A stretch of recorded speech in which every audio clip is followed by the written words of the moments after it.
রবিবার সকালে বহরমপুর থানার অন্তর্গত কাঁটাবাগান মাঠ সংলগ্ন এলাকায় এক ভয়াবহ পথ দুর্ঘটনায় গুরুতর জখম হলেন এক যুবক। আহত যুবকের নাম সাবিরুল হক, বয়স 28। তার বাড়ি বহরমপুর থানারই নওপাড়া শিমুলিয়া এলাকায়। বর্তমানে তিনি মুর্শিদাবাদ মেডিকেল কলেজ ও হাসপাতালে মৃত্যুর সঙ্গে পাঞ্জা লড়ছেন।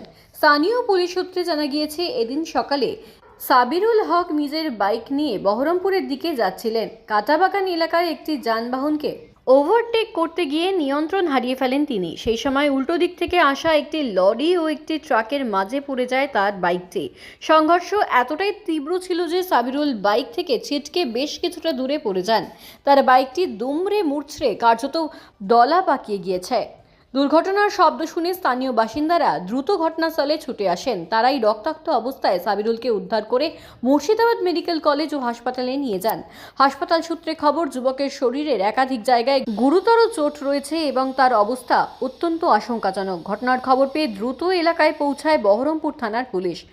দুর্ঘটনাগ্রস্ত যানগুলি আটক করার প্রক্রিয়া শুরু করেছে। দুর্ঘটনার জেরে এলাকায় কিছুক্ষণ যানজটের সৃষ্টি হলেও পুলিশের হস্তক্ষেপে পরিস্থিতি স্বাভাবিক হয়। ঘাতক যান দুটির চালক পলাতক কিনা তা খতিয়ে দেখছে পুলিশ।